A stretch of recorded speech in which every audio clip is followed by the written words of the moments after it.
વલસાડમાં આંબાવાડીના માલિકો પર કુદરતનો પ્રહાર। કમોસમી વરસાદ અને ધુમ્મસને કારણે 80% મોર બળીને ખાક। આ વર્ષે કેરીના સ્વાદ માટે ખિસ્સા હળવા કરવા પડશે। દક્ષિણ ગુજરાતનું ગૌરવ અને જેની હાફૂસ કેસરની સુવાસ દેશ વિદેશમાં ફેલાયેલી છે, તેવા વલસાડ જિલ્લાના ખેડૂતો આજે આંસુ સારી રહ્યા છે।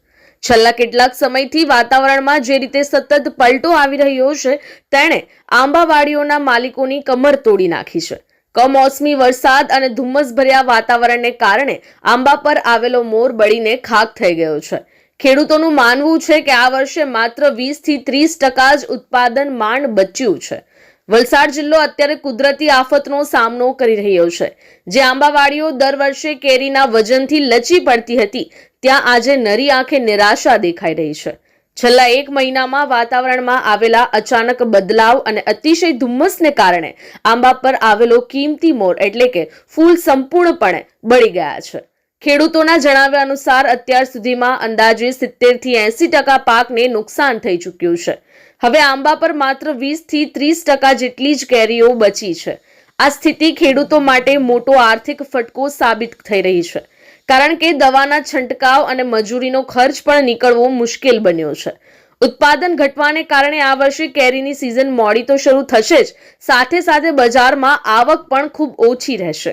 જ્યારે પુરવઠો ઓછો હોય અને માંગ વધારે હોય, ત્યારે સ્વાભાવિક રીતે જ ભાવમાં તોતિંગ વધારો જોવા મળી શકે છે।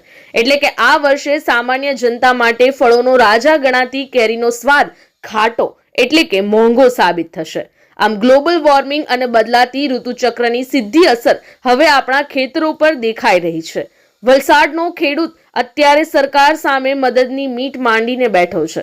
જો યોગ્ય વળતર કે સહાય નહીં મળે તો આ વર્ષ ખેતી ક્ષેત્ર માટે ઘણું કપરું સાબિત થશે। આપ સૌ જોઈ રહ્યા છે કે હમણાં વાતાવરણમાં ખૂબ ઝડપથી પલટો આવી રહ્યો છે। સવારમાં ખૂબ ઠંડી વાગે છે, બપોરે ખૂબ ગરમી પડે છે। હમણાં વાતાવરણ પણ જે રીતે કેરીને કે ઝાડને અનુકૂળ હોય એ રીતનું રહેલું નથી અને દવાના ખૂબ છંટકાવ કરવા છતાં પણ વાડીમાં મોરનું જે ફલીકરણ થવું જોઈએ તે બિલકુલ ફલીકરણ તો થયું છે, પણ જે એમાં બેસવો જોઈએ કેરીનો બિલકુલ બેસવો નથી। મોર બિલકુલ કાળો થઈ ગયો છે અને ખેડૂત પણ ખૂબ નાસીપાસ છે। ગમે એટલો દવાનો છંટકાવ કરવા છતાં પણ રિઝલ્ટ મળી રહેલા નથી, એટલે હવે ખેડૂતે શું કરવું એ મોટો પ્રશ્ન છે। કેરીનો પાક બિલકુલ નથી। આપણે જે ખેતરમાં ઇન્ટરવ્યૂ કરેલા, તમે લગભગ 20-25 વીઘાની વાડી છે, તમે જોઈ શકો છો એમાં 10% પણ કેરી આવે એવું લાગતું નથી। કેરી 100% ભાવ વધશે જ, કેમ કે માર્કેટમાં કેરી આવવાની જ નથી, તો પછી ભાવ તો રહેશે જ। દલપતભાઈ બી પટેલ। આ વખતે કેરીનો પાકમાં ઘણી જ નુકસાની છે અને ક્લાઇમેટ એવું છે કે આ દિવસમાં 3 પલટા લે છે। હાલમાં ખેડૂતો 3 થી 4, 5, 6 વાર દવા છંટકાવ કરી રહ્યા છે, પણ હજુ કંઈ એનું રિઝલ્ટ નથી ને રિઝલ્ટ એટલું બધું ખરાબ છે કે હમણાં હાલમાં 10% પણ ઉતારો આવે તેવું નથી। એટલે સરકાર બી વિચાર કરે કે કંઈક ખેડૂતને સહાય કરે। કેરીનો પાક એકદમ બહુ ઓછો, 10% બી નહીં રહે। બજારમાં કેરી ઓછી એટલે ભાવ તો વધવાના જ। હમણાં વાડીની પરિસ્થિતિ એકદમ ખરાબ। હમણાં હાલ અમે આ ખેતરમાં ઊભા રહ્યા છે, એમાં તમે જોઈ જ શકો છો। જયેશ કુમાર બી પટેલ।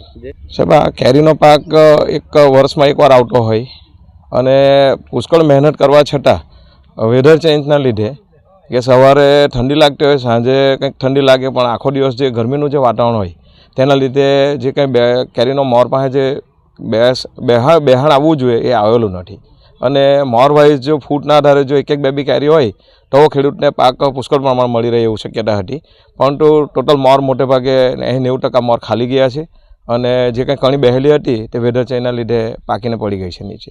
હાલ પરિસ્થિતિ પ્રમાણે કેરીનું ઉત્પાદન બહુ ઓછું આવશે। ભાવ તો વેપારી પાસે જ ડિપેન્ડ રહેતો છે, કેમ કે કેવી રીતના કયા સમયે કેટલો પાક ઉતરે તેના પર વેપારી જ ભાવ નક્કી કરતા, એટલે ખેડૂત અપેક્ષા રાખે છે અત્યારે કે ભાવ સારો મળશે એમ, પણ વેપારીઓ કેવી રીતનું આયોજન કરે તેના પર ડિપેન્ડ રહેશે। સાહેબ, દવા એટલી મોંઘી છે કે દવાના પૈસા નીકળવા મુશ્કેલ છે હાલ તો।